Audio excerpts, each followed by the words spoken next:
We're a community where news and information is created by our team of journalists. We ask tough questions and we simplify the science so that anyone can understand. We don't only cover disease, but delve into the latest research on what it takes to keep our brains healthy. Aside from the experts, we also interview people diagnosed with dementia. Being Patient Perspectives looks at that first-person perspective of people living with dementia.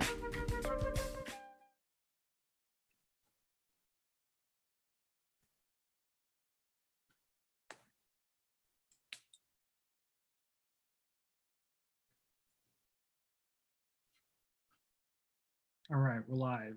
Well, welcome everyone to Being Patient's live talk. And today we'll be talking with Anthony Copeland Parker, who's the author of the book, Running All Over the World. And we'll talk about him and his partner, Catherine Elizabeth Pop, who's diagnosed with early onset Alzheimer's. So we'll be talking about their journey as well as their nomadic lifestyle of traveling all over the world and running marathons and half marathons all across different continents and countries. So Tony, it's nice having you here, and thanks for your time. Thanks for the invite. I really appreciate the opportunity to speak to your folks here. My pleasure. So so Tony, tell us about why you decided to write the book Running All Over the World, and what is it about? The book, Running All Over the World, Our Race Against Early Onset Alzheimer's.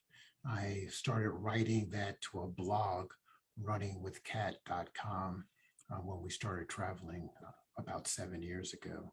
I was using that to try to have memories for both Catherine and I of what we did. I also wanted to inspire others to look at the diagnosis of Alzheimer's a little bit differently. Usually the doctor tells you that go ahead and have a routine, stay home. And a lot of times, since it strikes when you're in your high earning potential, your mid 50s, one individual, your caregiver, your spouse, loved one, usually continues working, and then you're left home alone to fend for yourself. I decided to use her passion for running and our love for travel, combine those two things together. And then also the fact that we would be together 24/7, so I could see any nuances of changes to be able to better compensate for them at the time, as opposed to, days go by that I wouldn't notice. And we did not set out to be on the road for this long. We were basically looking for someplace else to live. However, we were kind of like Goldilocks, and nothing was quite right every place we went. And there was always another race on the horizon. So we just kept continuing traveling, and this is where we are. So I took the blog and I took all that information and pictures and put the book together. And that's where we are. Right. So the blog was really a way for you to document you and Catherine's journey of doing races and traveling around the world, but it was also a way for you to document her diagnosis, right, and how she's doing, right, and, the day-to-day things, right, and it's helpful to see it in writing, right.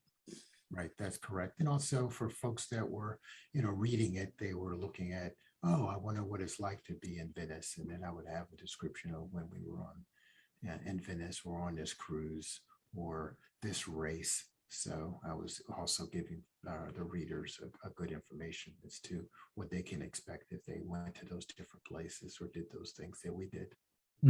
Right. Yeah. And yeah, you mentioned that you and Catherine started, traveling 7 years ago, right? And that was after Catherine's diagnosis of early onset Alzheimer's. Can you tell us a little bit about when did she first notice that maybe something was wrong, that maybe that she was having symptoms of Alzheimer's, and what did you notice as well? Well, they say that people can start having problems 5 to even 10 years prior to the diagnosis. What folks have a tendency to do is compensate in her job. She had her routine. She was using sticky notes and things of this nature to kind of compensate for what was going on. And unfortunately, or fortunately, she got a new boss who wanted to change things around and wanted things done his way. So her routine was out the window, and then it became a little bit more evident. And then, of course, stress came up. But I would say about a year prior to the diagnosis, and it was a simple task of balancing a checkbook that I noticed that instead of taking 15, 20 minutes, it took almost all day. And I, at that point, uh, mentioned to her that there was a problem. And then when the job's performance started waning, we wanted to have documentation so that we could protect her. So we went to a neurologist, and that's when they were able to go through all the testing and come back with the diagnosis of early onset Alzheimer's or like condition, because unfortunately, unless you have a PET scan done, you're not exactly sure of what the problem is. Right, got it. Yeah, and her first the initial symptoms that you're describing, that was in 2013, right? That's correct. And then it was in 2014 that she got her diagnosis, right? And what age, how old was she at the time? Yeah, she was 53 when she got diagnosed. 7 years later, we celebrated her 60th birthday at the Kentucky Derby, so we had a good time there. Right, and around the same time too, and you were working as a pilot, right? At the same time, but then you also had a medical condition around the same time of her diagnosis and her first symptoms, right? Can you tell us a little bit about that as well? Yes, 2 years prior, I have to have, as being a pilot, you get a routine physical every 6 months. And my doctor at the point mentioned to me that I had a heart murmur. Some of them can be pretty much benign, but mine was the case that the aortic valve was not closing all the way and blood was regurgitating. And that's what he heard as a heart murmur. We monitored that for 2 years, and then we decided to go ahead and have open heart surgery. And I had that around the same time as our diagnosis. And I had my aortic valve replaced with an artificial valve. And that kind of led me to, maybe it'll be a good idea for me to go ahead and retire. I'd be able to help take care of her, and then we could, continue doing our races. As a matter of fact, I did a marathon in Berlin 3 months after having open heart surgery.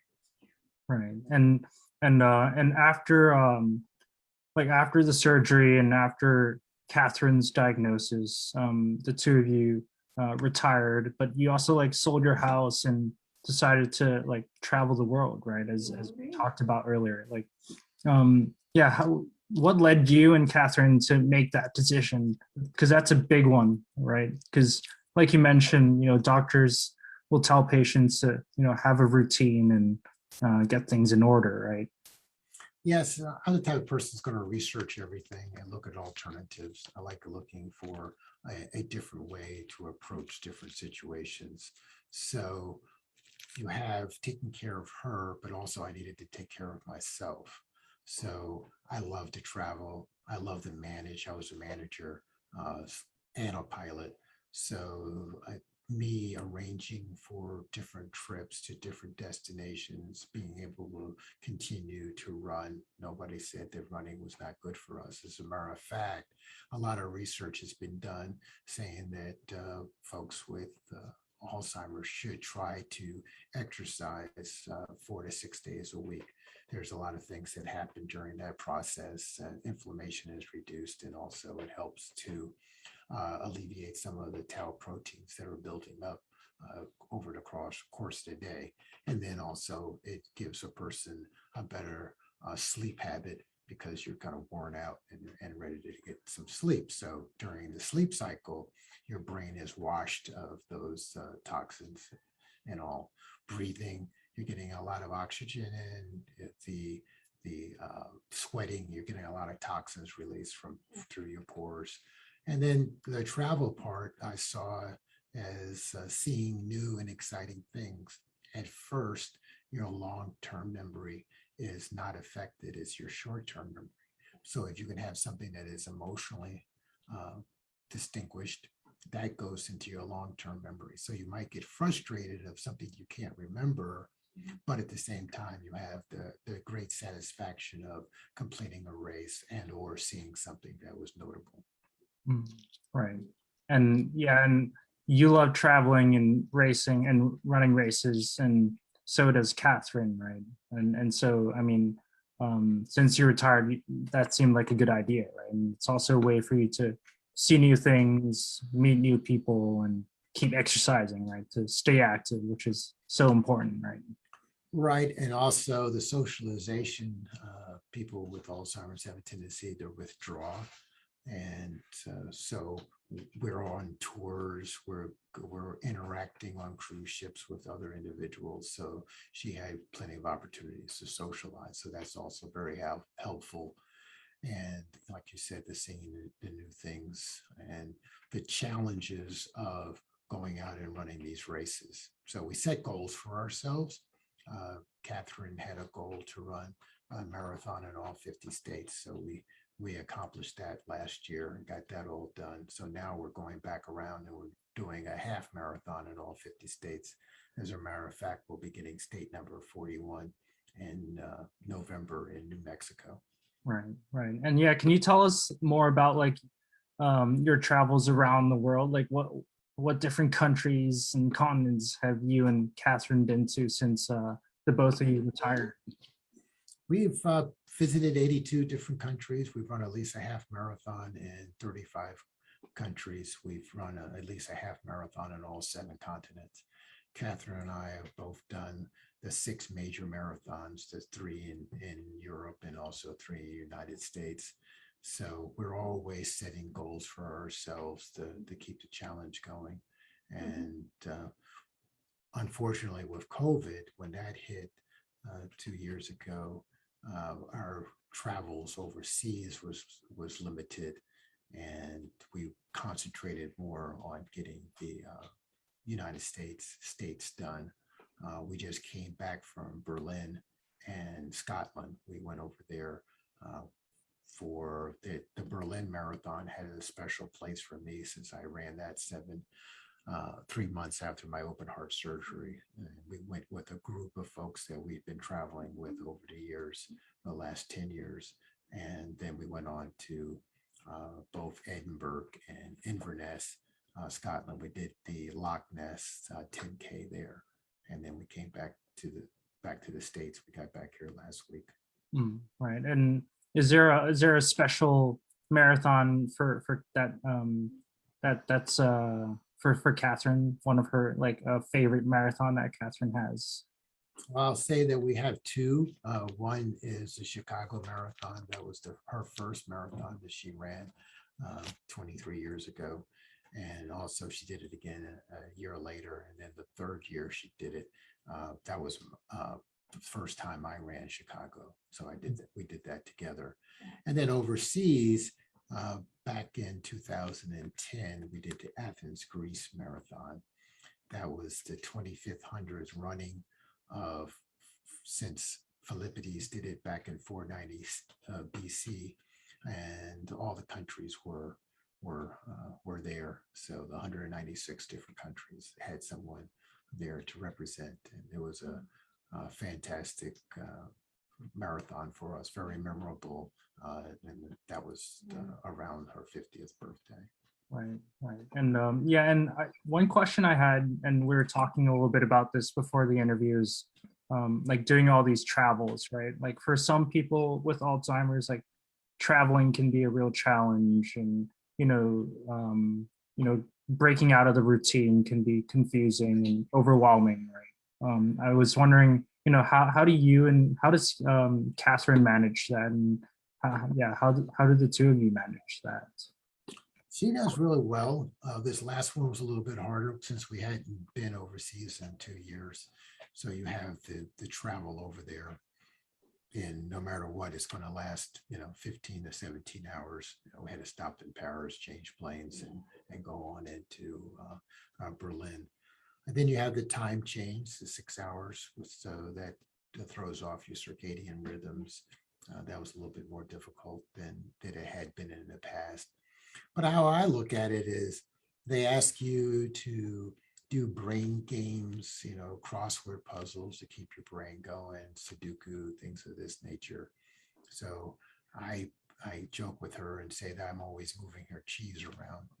Every day she wakes up, she wonders where she is. And then she has to navigate, where's the bathroom, where we're going to eat, the different situations, and then following the instructions of, going through TSA, going through security, getting on the airplane, getting off the airplane.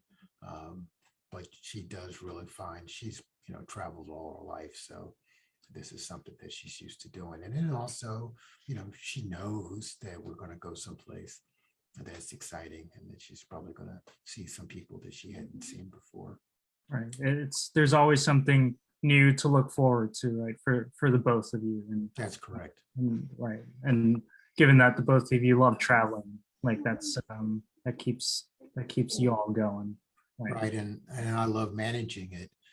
Setting up where we're going to eat, what flights we should catch, what hotel we should stay at. So that keeps me going because it's a partnership. I have to take care of her, but also I have to take care of myself. I have to be doing things that I love to do. So that's how it's a mutual benefit for both of us. Right. Yeah, and that's an important aspect of taking care of someone with Alzheimer's or for that matter, any illness, right? Is that, the caregiver has to also be doing things that they enjoy, right? So that they can take, have the energy and the capacity to take care of a loved one, right? That's correct. Absolutely. Yeah. And what I was talking about in the book, can be applied to all sorts of different situations. It's not just for Alzheimer's. It's just looking at things and from a different perspective. Ours is somewhat counterintuitive, but it also works for us. It doesn't work for everybody. I was having a conversation the other day with someone who loved opera. So that would be their thing. They would, go to opera, review the operas that they had been to in the past, maybe go to a different city and see one they hadn't seen before. Right. Like the message, it's not like everyone should go like travel to 82 countries after they get, like a serious medical condition, right? It's just right. Your message is to keep doing what you love, right? Right. What your passion is, and something that the two of you can do together that you're both passionate about. That's the thing. Don't leave your loved one at home.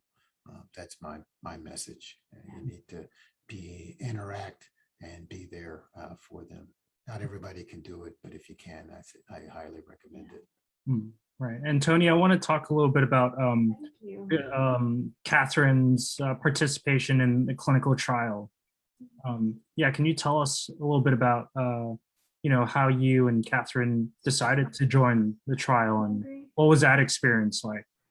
Well, back in 2015, through alz.org, we've heard about a clinical trial called Mindset. It was in the third stage of the trial. So we were going to be participating in a double blind. You could get the placebo or the drug RVT 101. And for the 6 months, that's what we went through. We had to adjust our schedule somewhat because of the fact that it was very rigid on the timing of when you had to come back and the testing that needed to be done, both written tests, verbal tests, and also blood tests and things of this nature. We felt that the first 6 months that she did not get the drug, and they had an open label for the following year. And then the following year, it was quite obvious that she did get the drug. Unfortunately, the drug did not go any further past that stage because it did not meet the requirements that they had set aside. And that was they wanted to actually improve one's memory. It did not do that. It did help with cognitive skills. And, that was very good for us. If you can't have one, the other one is just as good as far as we're concerned. But they wanted to have a better memory outcomes, and they did not get that. So after the year and a half, the trial was shut down. Right. So the drug ultimately failed, like so many other, drugs being investigated in clinical trials, right? How did you feel about it when, you found out that like they had to shut down the trial and that like Catherine could no longer take the drug? I was devastated because like I said, I saw improvements, and she felt much better about the disease. She was able to do things that she wasn't able to do previously. It gave her a sense of well-being, and I was hoping, and I wrote many letters to them to try to get them to continue. But once the research was over, the drug was removed, and there we were. We looked at other clinical trials. Actually, the one that was just released recently, we were looking at that clinical trial, but they were still in the same phase, which would have been a double-blind. Chances are she would be getting a placebo, and that was intravenous, and I didn't want to go through all that again. So we would elected not to do that clinical trial. Right. And you're talking about the Aduhelm, That's correct. The anti-amyloid drug that was recently approved by the FDA. Right. Yeah. And there's still some controversy as to whether that's actually going to work, because it does remove the tau protein, but it doesn't go back and find out why it was being produced, because that's just a response. So you need to get back down to the root cause. Right. Yeah. I mean, I think the central question is, we know that Aduhelm is effective at removing the amyloid plaques in people's brains, but it's not clear whether that can actually slow the decline, slow the progression of the disease, and whether it can actually have any clinical benefits, right? That's correct. For patients. So, yeah. And yeah, so, and, I think to close off, can you tell us about are there any words of advice for other caregivers who have loved ones living with Alzheimer's that you'd like to tell our audience? Any last words of advice? Well, just kind of repeat something that I said earlier, which was to find your passion, something that both of you love to do. Combine that with things that you can do together, and set goals for yourselves and challenges for yourself. The disease is a challenge enough, but if you look outside of it and realize that there's going to be many, many good years that you two can do things together, as opposed to it being a death sentence. It's a life lesson, and just continue to find things you can do together. If at all possible, if you're early on in your life right now, in your 40s, I would say really concentrate on getting ready to retire in your 60s. So if something like this happened, then it would just be a slight modification to your life so that you could retire and also spend the time together, as opposed to, putting off retirement and then something like this happens, and it kind of puts you in a bind. And just realize that, like I said, there's going to be many, many good years together. That's what we've been doing, enjoying life. And that's what folks, living with Alzheimer's or other types of dementia often tell me after they say, initially after their diagnosis, it feels like a death sentence, right? Like it's the end of their lives, and it's hard to find hope from that, right? So that's correct. Yeah. So really, I love your message to keep striving towards your goals, right? Right. And also, one last thing, running all over the world, our Race Against Early Onset Alzheimer's is out there on all platforms: Amazon, Barnes and Noble, and the audio book. I'll just take one quick second to tell you about it, because it's something that I wanted us to be able to cherish, is just driving down the road and listening to someone tell us the stories about some of the places we've been. And Catherine's smiling and laughing while she's listening to it. So that was something that we were that was a goal of ours. And the gentleman that did it did a real good job. He got my character and my sense of humor as he narrates our travels over the last, at that point, 5.5 years. Right. It reminds you and Catherine of the good memories of traveling, right?